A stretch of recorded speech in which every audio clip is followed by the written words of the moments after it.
గ్రామాలలో పనులు చేయించుకునే కార్మికుల వేతనాల విషయంలో రాష్ట్ర ప్రభుత్వం మొండి వైఖరి అవలంబించడం తగదని గ్రామ పంచాయతీ వర్కర్స్ యూనియన్ జిల్లా అధ్యక్షుడు అమ్ముల బాలనరసయ్య అన్నారు.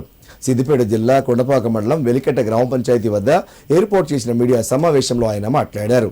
గ్రామ పంచాయతీలలో నిధులు సరిపోక పాలకులు ఇబ్బందులు పడుతున్న పరిస్థితుల్లో ఆ నిధుల నుంచి కార్మికుల వేతనాలు చెల్లించాలని చెప్పడం విడ్డూరంగా ఉందని పేర్కొన్నారు. కార్మికులు ఒకవేళ పనులు బంద్ చేస్తే గ్రామాలలో మురికి పేరుకుపోయి ప్రజల్లో ప్రభుత్వంపై వ్యతిరేకత పెరిగే అవకాశం ఉందన్నారు. ఇలాంటి పరిస్థితుల్లో తలెత్తక ముందే గ్రామ పంచాయతీ కార్మికులకు ప్రతి నెల జీతాలు సమయానికి చెల్లించేలా ప్రభుత్వం తక్షణ చర్యలు తీసుకోవాలని ఆయన డిమాండ్ చేశారు. ఈరోజు గ్రామ పంచాయతీ కార్మికులకు వేతనాలు ఇవ్వడంలో ప్రభుత్వం నిర్లక్ష్య వైఖరి ధోరణి వహిస్తుంది. గతంలో వారికి అకౌంట్లలో వస్తున్నటువంటి డబ్బులు ఏదైతే ఉందో ఆ డబ్బుల్ని ఈరోజు అకౌంట్లలో వేయకుండా గ్రామ పంచాయతీ నిధుల నుండే ఇవ్వాలని చెప్పి ప్రభుత్వం ఏదైతే ఉందో మెమో జారీ చేయడం ఇది సిగ్గుచేటైన విషయము.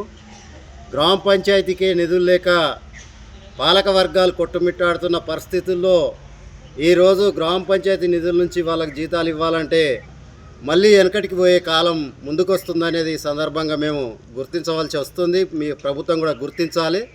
ఇప్పటికైనా ప్రభుత్వం స్పందించి వారి కార్మికుల ఖాతాలలోనే నేరుగా గ్రీన్ ఛానల్ ద్వారా డబ్బులు వేయాలని, జీతాలు వేయాలనేది సందర్భంగా మేము డిమాండ్ చేస్తున్నాము. లేని పక్షంలో ప్రభుత్వం పైన ఒత్తిడి తీసుకురావడానికి గ్రామ పంచాయతీ కార్మికులందరినీ రాష్ట్ర వ్యాప్తంగా ఐక్యం చేసి ఉద్యమాలు చేయవలసి వస్తుందనేది కూడా ఈ సందర్భంగా ప్రభుత్వానికి హెచ్చరిక జారీ చేస్తున్నాం.